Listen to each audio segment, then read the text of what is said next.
Good morning. I'm Meredith Harris with the Marlborough Economic Development Corporation, and it is my pleasure to welcome you to episode 27 of Exploring Economic Development with MEDC, and it is a special edition today called Inside the Industry, where we're going to talk about manufacturing. Good morning, Jill. Morning, Meredith. How are you today? So, Wednesdays are my favorite days because I get to spend time with me you all here. Well, also just you. Right. And so I'm really excited about this episode because usually with economic development, we have different guests. We usually have one guest. Correct. Today we're pushing the limits of technology by bringing 4 guests. So if you're joining us, we're live streaming to Facebook and YouTube. You can comment, let us know what questions you have, any comments, however you want to join us. We'll also be sharing this on WMCT TV, Marlborough's local cable access channel, so that'll be available there too. You'll see our email address, our phone number. If you want to join the conversation, you have any ideas about future episodes, you can join us there. But if you're live, let us know where you're watching from. Yeah, we want to hear from you. Yeah. We just wanted to challenge you today, Jill. Thanks. So we'll see how it goes. It's going to be really good. It's gonna be great. So I'm excited because we have 4 really exciting guests today from all kinds of different facets of manufacturing. Yeah. So without further ado, we're going to introduce our guests. Jill, I don't know if we'll see much of you today on the screen, but it's been nice. Mostly behind the scenes. Yes, it's been nice to see you so far. Thanks, everyone. Right. Great to see you all. Great to see everybody. See you soon. See you soon. That's right. All right, so before we dive into our questions for you guys, I'd like to give everybody an opportunity to introduce themselves. So we'll start over here with our guest from MassMEP. I'm Hayley Steele. I'm the marketing manager with MassMEP, and we are located in Auburn, Massachusetts, right in central Mass. Awesome. And I'm Kristy Grignon. Thank you guys for having us. I am the Director of Marketing and Sales. And just to tell you a little bit about MassMEP, we are a nonprofit, a 501c3. We're both federally and state funded, and we work under NIST MEP, which is the National Institute of Standards and Technology. That's a mouthful, huh? Manufacturing Extension Partnership. So wonderful. NIST MEP, we'll call it. Perfect. Yeah. Next up, we have Shawn. Hi, everybody. Shawn Fitzpatrick. I'm head of manufacturing for Resilience, which has a site in Marlborough, which that's my responsible area. A little bit about Resilience itself is a technology company founded in 2020 at the height of the pandemic. Mm-hmm. Our focus is offering end-to-end solutions in the biopharmaceutical field. And one of our sites is, the site in Marlborough is actually our first greenfield site. We're nearing the end of its construction. And hopefully occupying, in the next few months, we'll be occupying the facility and gearing up for startup. So we're really excited to have Shawn today because you were one of our newest companies in Marlborough, and we talk about you all the time. So it's exciting to have somebody here in the flesh that's actually from one of our companies that we're constantly touting and saying how excited we are to have you guys in Marlborough. And when it's all said and done, it's going to be a 120,000 square foot building with about 200 employees. So Shawn, we're glad you're here. Thanks for being here with us. Excited to be here as well. Yeah, Thank that's you. great. And then not to confuse anybody, but our next guest is also a Shawn. Yes, Sean Marshall. I'm the Business Services Manager with the MassHire Metro Southwest Career Centers. We are located in both Framingham and Norwood. We are the federally and state-funded career centers working with both job seekers and employers, looking to make those connections, help job seekers get back to work, and help employers find those qualified individuals eager to get back to work. Get back to work, which is such a huge and important conversation, not only in manufacturing, but I think across all industries right now. So we're excited to have you be a part of the conversation as well. So before we kind of kick it off and we start talking about manufacturing, the reason that we're all here, October is Manufacturing Month. So we're celebrating Manufacturing Month by having you guys all here for what we call Inside the Industry, to kind of delve in, talk about what you do, different resources that are available to manufacturing companies, and really anybody. So without further ado, I want to start talking about something that you guys actually said in your podcast at MassMEP, which is called Debunking the Myth. I love that. I think that's a really cool way to talk about manufacturing because, and I'll let you guys talk about it, but kind of what we pulled from that was the old idea of what manufacturing is or was. It's totally different in today's world. So can you guys talk a little bit about what debunking the myth, what that means to you guys, or what people should take away from that comment? Yeah, so, resilience is going to be a great example of that, right? Manufacturing is not your grandfather's manufacturing anymore. It's not dirty. It's not greasy. It's, you go into some of these manufacturing facilities and it's cleaner than my kitchen counter. Right. You can eat off the, it's safe. The environment is safe. The career opportunities are there. And we say career opportunities because it's not just a job. You're not just walking in and doing a job every day. You're getting a salary. You're getting paid really well to go in and do these jobs, and then to move up throughout the ranks. So debunking is really around just, this isn't your grandfather's machine shop anymore. Right. So go in there, see what opportunities there are out there for you. The odds are you're going to work in manufacturing to some degree anyways. Right. So. Right. Well, in Massachusetts, it's huge, especially in Marlborough and Metro West. We have a lot of manufacturing companies. There's a lot of different types of manufacturing companies. But to your point, it's not, you don't have to get dirty to do it anymore, right? It's a completely different ballgame. Yeah. So, Shawn, on that note, can you tell us what are you guys doing over there, or what will you be doing over there? And kind of to the point of being very clean, so we're going to have a lot in the manufacturing space. We have clean rooms. So I often refer to them as bunny suits. So you're wearing the full head to toe. That's more for protection of the product versus protecting you, because you're trying to protect the medicines that we're trying to make. Some of our focus is going to be on a couple different modalities. And so on behalf of customers of ours, we'll be manufacturing vaccines as well as gene therapy products as well. And so that's pretty high, as you were saying. It's not your grandfather's manufacturing. It's very technical, very rewarding, a lot of development around that. I started off as a technician on the floor 25 years ago, give or take, all the way up to where I'm head of production site. So, and you guys opened in the middle of the pandemic, right? Or like at the beginning of the height of the pandemic. I think essentially it was an idea. I think our CEO and a handful of folks had an idea, some investors, and then from there, I think we have about 10 to 12 facilities now running up and down the East Coast from Florida through Mississauga, Canada. But the best one is in Marlborough, right? It will be. All the other ones are pre-existing facilities, so this being the first greenfield site, we get to put our thumbprint on it and kind of do what we want and kind of get it started. Right. And for folks that are watching, Resilience is opening up on Crowley Drive. Correct. Which is a really beautiful site. Do we have a comment, Jill? We do. Question? I wanted to make sure we say hi to our online viewers. We've got an awesome comment. Let me just bring it up here. 1 second. From one of our most faithful viewers. Yes. President Austin All joining us. He right. said, "Good morning, Meredith and Jill. Excited to have Resilience in Marlborough. The new building is very impressive." Thank you. So that's the president of our city council who's watching this morning. So thanks, Mike. We appreciate you being here with us. And you're right. It's a beautiful building. We'll remember to invite you to the ribbon cutting. I bet I'll show up. That was the point of that comment there, Shawn. Yeah, he just wants to make sure we got one in with you. That's great. We also have a comment from Luis. Resilience is a great addition to our already excellent pool of companies in Marlborough. Yeah. Awesome. Thank you for joining us, Luis. So on that note, so that we have a large number of manufacturing companies in Marlborough. It looks different than it used to look.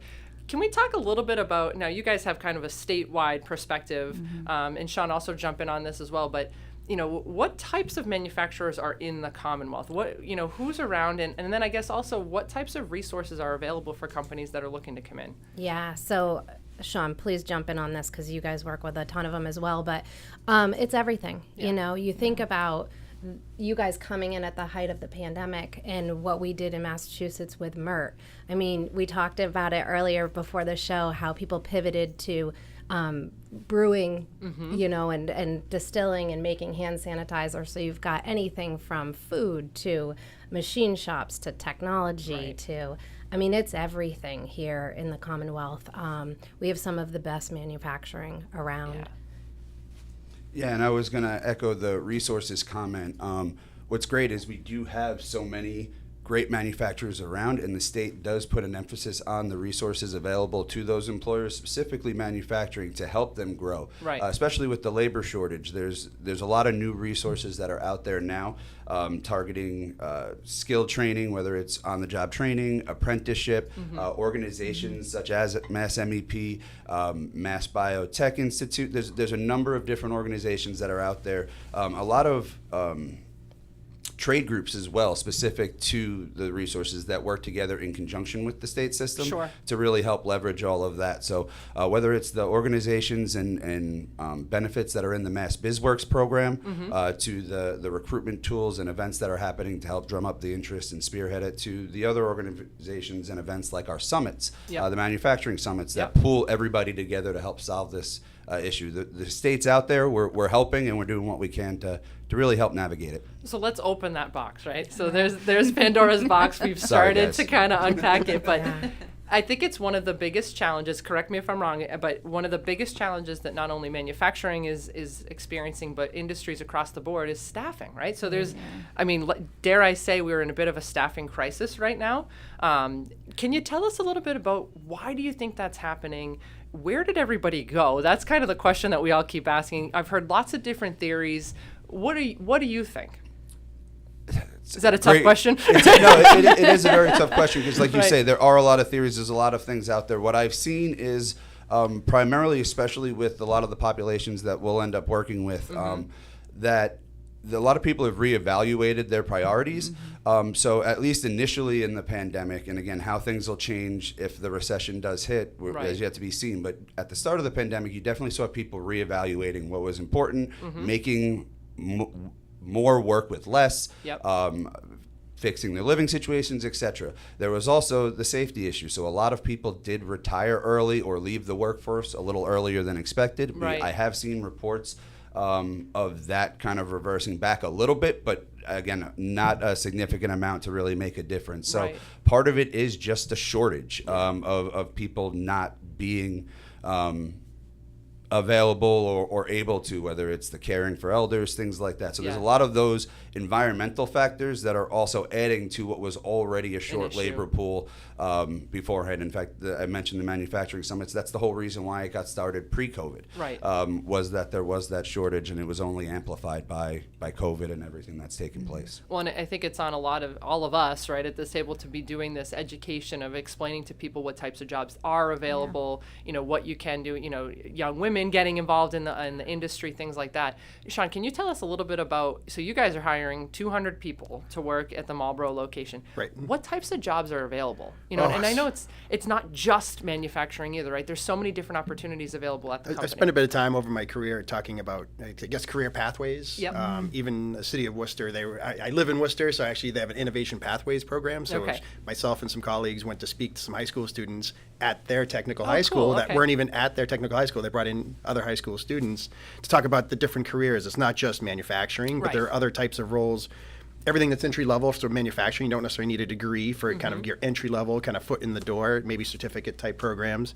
But in addition, you've got quality assurance, quality control, regulatory, facilities and engineering. If you're thinking about the engineering and facilities, we need to fix the equipment that we're working on. Regulatory, other administrative type roles from HR through IT. IT, we're a highly digital company too, so the IT and digital need is there. It's huge. Wow. So, and you guys, I'm sorry, MassMEP, so Kristy and Hayley, do you guys see a lot of people drawn to these types of positions across the Commonwealth? What's it look like out there? Are people looking for these types of jobs, or what do you think? I think it's a little bit of both. I have personal experience, so I was in a manufacturer as a marketing director.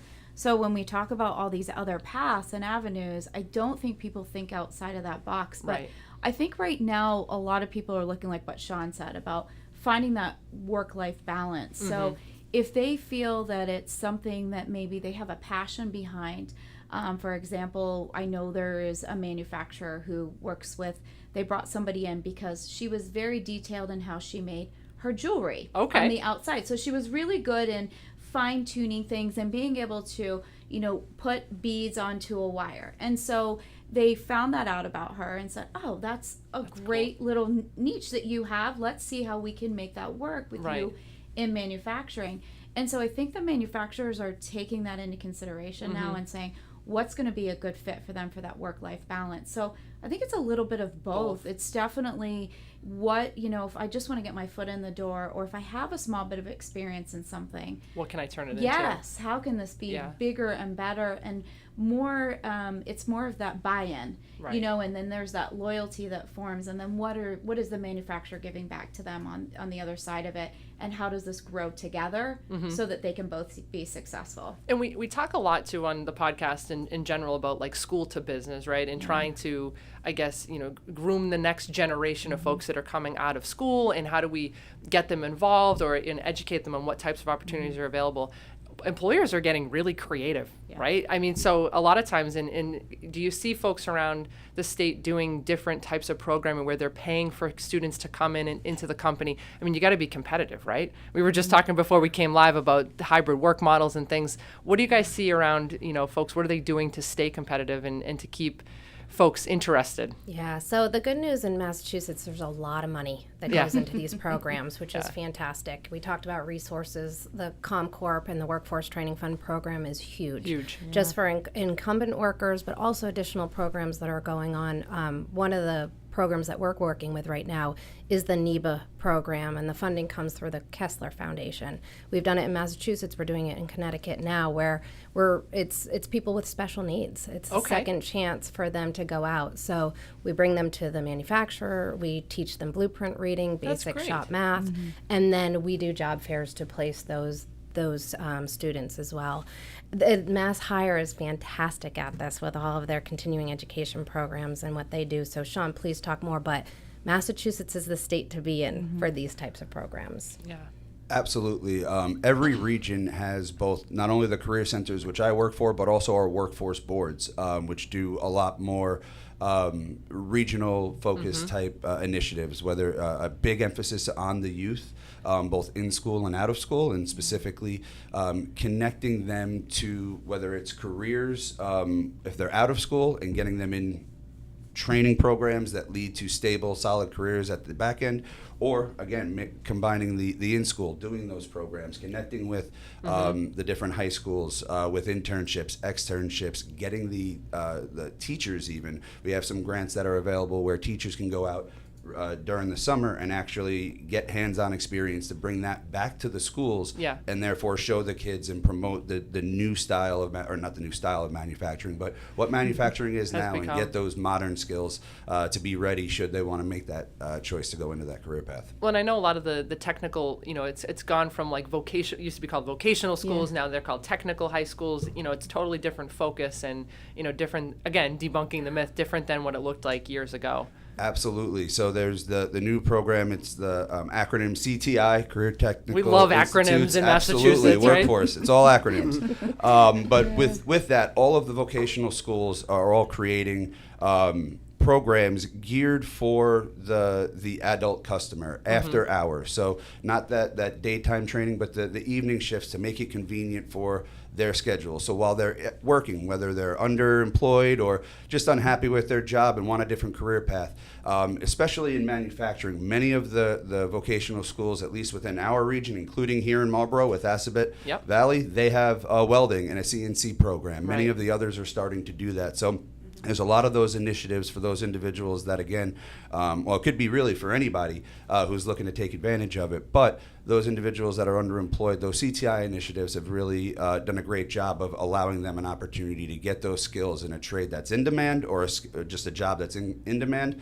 that leads right into the career after. And we say all the time, I mean, Jill and I talk a lot about, we're here at MEDC, our job is to bring companies into the community, keep the residential tax base stable, do all those wonderful things. But any students that are listening, there are jobs available. They're here, and they're right here in your community. And they're hiring, people are looking for folks, and it's a lot of different types of opportunities. So and we're lucky make a here plug, right? in Marlborough to have 3 different high school options. I'm obviously, I bleed orange, Marlborough High School graduate. Hold on. 2002. Panthers eat hot meat. Meat. Obviously. But the fact that we do have AMSA, a great charter school. We've got Marlborough High School, and we've got Assabet. These are just great options for any family to, to get involved in. Absolutely. It's really unique. We also have some other schools as well. We've got Crossroads and New England Innovation Academy. We've got a Absolutely. lot of different types of, schooling that's going on in Marlborough that's all feeding into the pipeline for the companies, which is a huge sell when we're talking to companies looking to come in. And the courses that are being offered now are much different than when I graduated 20 years ago. Don't tell people. A few, maybe a decade ago. No, but I think of all of the STEM-minded classes, even in our Whitcomb Middle School, there's just so many options. We've got robotics programs. Students are able to really get hands-on learning in a really unique way and connect with all of these companies. So if you guys ever want some high school students to work with, we've got a great connection. So we can't just brush over that, the robotics program at the middle school. So unbelievable. Can you tell us a little bit about that? So Jill's also works with Marlborough Public Schools. So tell us a little bit about it's an award-winning program, isn't it? Yes. So year after year, they've been able to go to a number of different competitions. We're hoping to really do some more featuring of them on social media this year because, the people that are running the clubs are either middle school teachers or former teachers that have come back to continue to pour into the lives of these students. So they've done an excellent job, not only at Whitcomb, but also, going to the high school. So we're starting them young. Yeah. We're starting them young. Yeah. All right, so talking about training, you guys at MassMEP deal with the Workforce Training Fund, right? You guys are able to help folks that are looking to get involved with that. Tell us a little bit about what kind of resources you have that are available to folks that are looking for that type of grant funding or things like that. Yeah, so we use them all the time. So we have a couple of grant writers on our team. So they will work with you to write the grant and support you with that piece. Yeah, sometimes people don't realize how hard it is to write a grant, right? And they are so good at it. They can do it in their sleep. They know all the right words to use, and they'll really support you every step of the way. And then with the reporting as well, everybody gets scared. Like, what do I have to report back? What do I need to know? Right. So we take the guesswork out of that, and we just help them through that entire process. They own the grant, and so we'll go in and do whatever training that we have that is in-house. We also work with a bunch of third parties that have expertise in different areas like ISO and quality, cybersecurity, Industry 4.0 or advanced manufacturing. So we've got a lot of third parties and then additional providers as well. It's your grant, but you can get up to $250,000 over a 2-year period that you match with employee wages. And then there's the Express Grant. So that was the general grant. And the Express Grant is $30,000 a year. Companies that are under 100 get 100% reimbursed. Companies over 100 get 50% reimbursed. Okay, all right. So there's still something there for you, right? Yeah. It's such a great opportunity. Like we said, in Massachusetts, there's so many resources for that type of thing. But take advantage of it. I mean, and so this is available to any manufacturer? Any manufacturer that is paying their taxes. Oh, okay. All right. So there's the caveat. You got to be doing that. They have to be in good standing with the state. So Okay. as long as they're in good standing, they're eligible for this. Wow. And I wonder, do you know off the top of your head, you might not, but what number or what percentage of companies are actually taking advantage of these programs? I don't know the number off the top of my head. I many? do see there are a lot that do take advantage, although it's not as widely known as it should. So every applicant that applies actually has to come through the Regional Workforce Board to get the approval. So from that, so a lot of times they'll have hiring needs that are associated. So the career centers are also here to help those employers find or meet those hiring needs. But I kind of went off on a tangent there. That's okay. We like that. And I do forget where I was going with that. So that's I right. apologize. So any company that's listening, take advantage of it, right? Yeah. So there's money to be had. There's money on the table. Just call Shawn. Call MassMEP, figure out how you can get involved and how you can get some of this money that is readily available. Yeah. It's certainly great to hear, I think, because Yeah. a number of things. I think a lot of us are on the life sciences side. We're familiar with like the Mass Life Science Center. They do a lot of work with grants and hiring and retraining. Mass Biomedical Initiatives just got a huge grant, which may be through one of you. Yeah. And so I think there's a number of programs out there. So it's great to hear about some of these other ones, which I'll bring back to the office Yeah. For 50%, right? for 50%. Right. Well, how many are employed today? I mean, we could There we work it go. up to the over 100. At our site. I love it. Do we have another comment, question? We do. We have a question from Sandy. She's saying, good morning, everyone. How do you all work together? That's a great question. So I think we all work together in different ways. I mean, we work with Shawn at MassHire with all of our companies because unfortunately, or I guess fortunately, whatever way you want to look at it, everybody is hiring. And we work with Resilience because it's one of our wonderful companies in town. And then we work with MassMEP to try and get the word out to folks that the resources that you guys have available and make sure that people know what types of things are readily available that they might not be taking advantage of. So we all work together in different ways, right? That's great. So can you tell us a little bit about what type of challenges, Shawn, I'm looking at you for manufacturing, these types of companies, what challenges are you experiencing right now? Staffing is a huge one, but there's got to be some other challenges that you guys are facing right now. So just on the construction side, I think there was supply chain issues. Just Right. we were talking a little bit before the podcast kicked off of just everything from concrete to steel to even just our manufacturing equipment. We had to look forward almost a year, or in some cases 9 months to even greater than a year, to actually start buying the equipment before the facility was even complete. Obviously, number one I had on my list was just the staffing and workforce and trying to attract and retain talent. So that's your number one challenge. That is my number one challenge, I think. And so I think from a location standpoint, being in Marlborough, we're right off 495, we got 85. You can kind of get here a few different ways from 290. Yep. And so during the pandemic, if you think about all the folks that had moved west of 95, west of 495, so part of our, if you think about the kind of work-life balance that we were touching on earlier, the ability to have a shorter commute.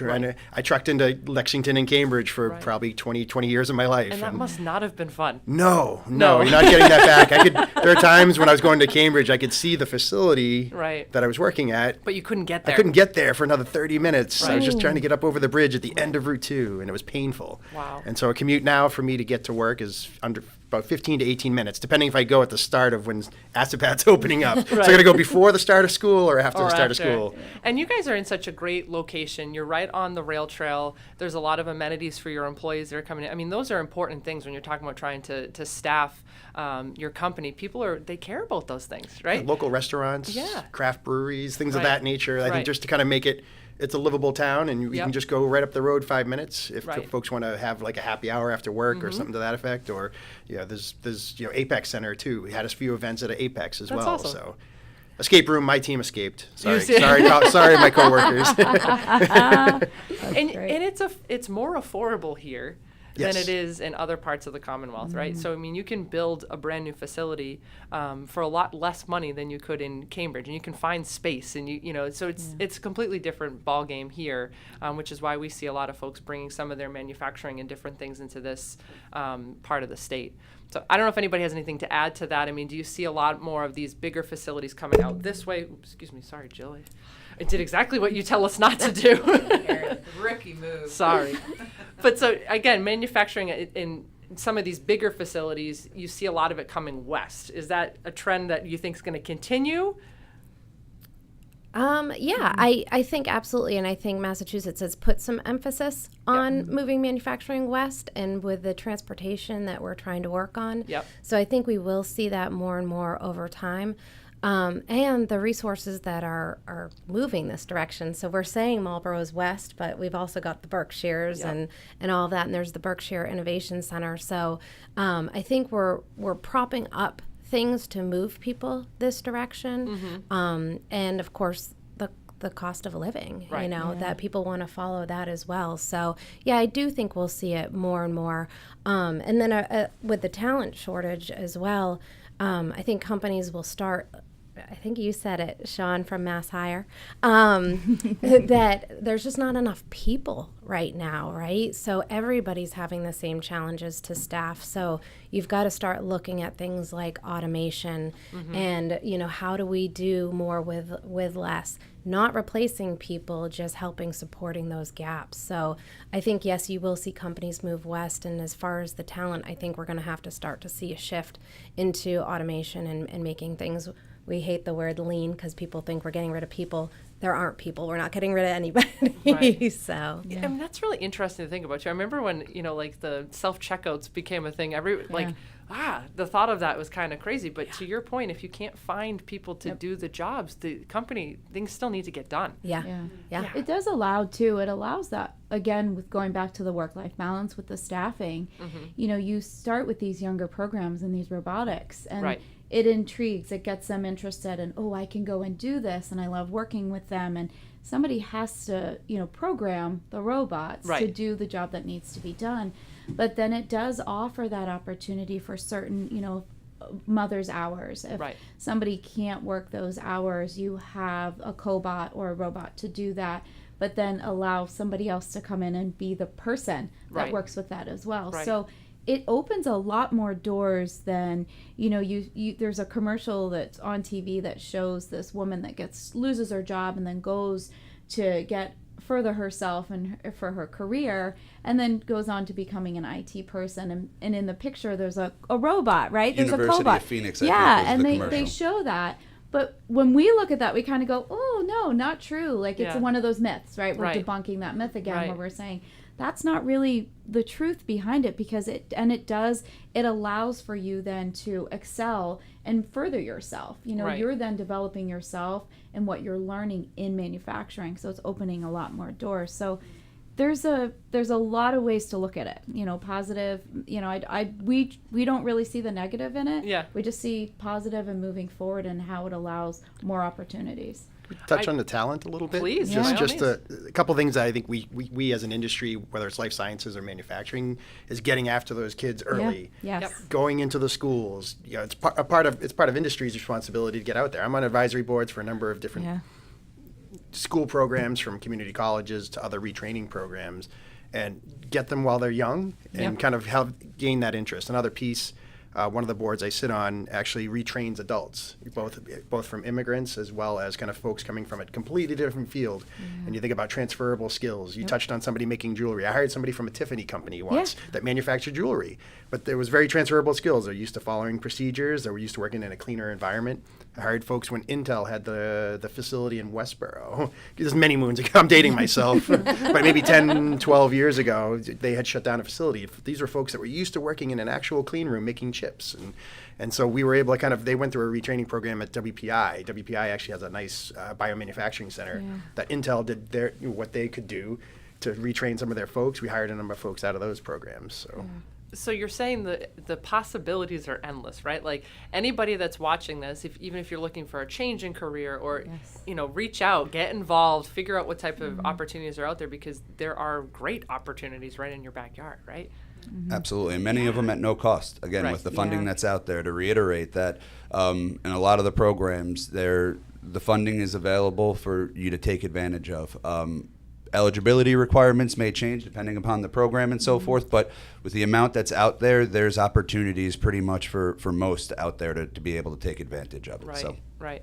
Meredith, a few years ago, when we did our first Inside the Industry, we had Quest Diagnostics here. Yep. And Karthik went through all of the different ways that someone might be able to get into some of these It was industries. so impressive. So impressive, because there's a lot of students, like I know for me, I did a gap year after high school before it was a gap year, and it was just like, I don't know what to do. So for those students that are just getting ready to graduate high school, like what kind of advice or what kind of future can we share with them of like some different options, as opposed to like if they want to go to college, if they don't want to college, if they want to kind of get their feet wet, they want to go into maybe one of these industries, but they don't really know where to start. I mean, does anyone want to kind of run with Well, and I that? do think a lot of times the companies, they'll take a student, whether it's right out of high school, entry level, and train them, right? I mean, 'cause we hear that a lot when we talk to companies in Marlborough. Yeah. They're looking for students that are kind of like a fresh slate, so they Yeah. can train them in what they need them to do, correct? Right. I've hired a number of folks over the years that were interested in the field, not sure what they wanted to do, but they got their foot in the door in the Yeah. manufacturing type roles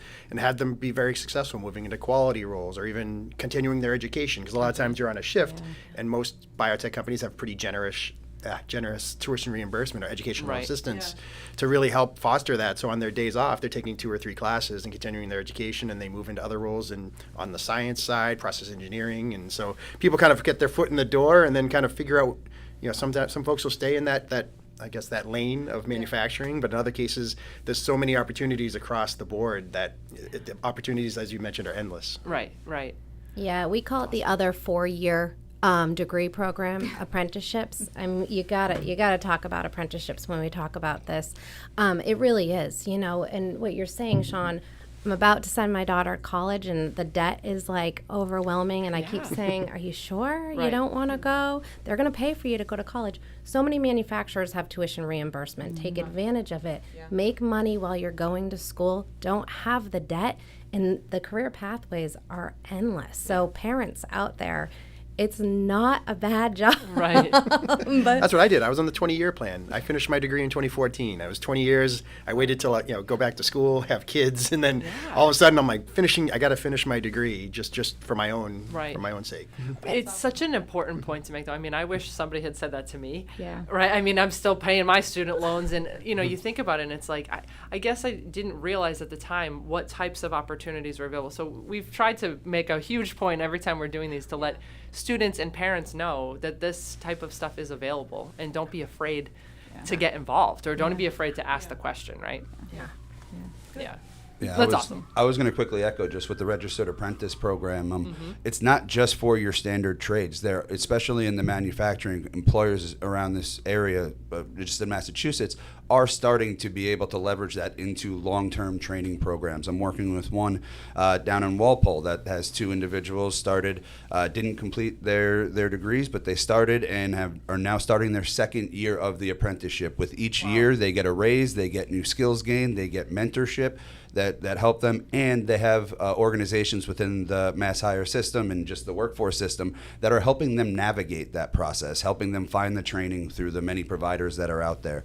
So there's a lot of, again, additional resources, but available to help those manufacturers, those employers navigate the system, because there's a lot out there. So we're here to help, and programs like the apprenticeship can really help increase the skill level for the staff. That's awesome. So believe it or not, we're bumping up against time. We're getting ready to wrap up. But I know it always goes very quick. But before we let you guys go, so for MassMEP, do you guys work with any type of manufacturer? Like, is there a parameter around what type of company that you guys work with, or kind of make your plug to the companies, right, that are watching? Who can call you? Who do you want to hear from? We're not going to turn anybody away. Even if we can't help you, we're going to find the person that can help you.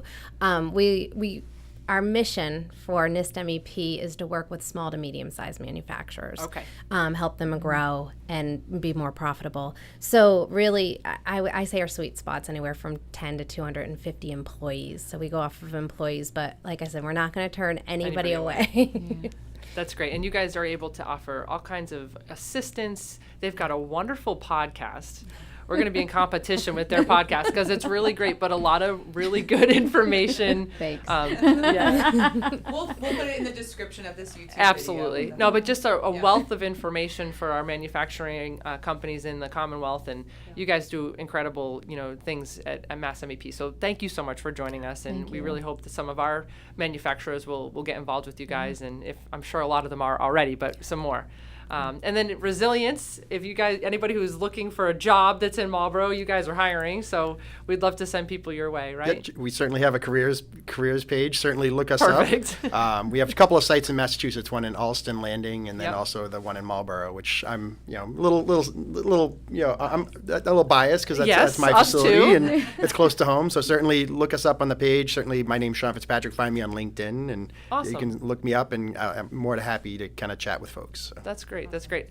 And then MassHire, which is phenomenal. And you don't have to be a manufacturer to get involved with MassHire. You guys are looking for employers and employees that need assistance, and you guys are a great resource for everybody in all different types of industries. You couldn't have said it much better. Thank you. But yeah, we do. We work with all businesses, all sizes. The way I kind of pitch us is we're an added resource to your HR team. So whether we are the recruitment arm for Massachusetts BizWorks, so we are there to help with talent needs. But we're also there as a resource for all of the workforce system, whether it's MassMEP, whether it's, again, assistance with the Workforce Training Fund, the community schools, just all of those resources that are out there. Any employer can reach out, and we can get them connected to the appropriate one. To the right person.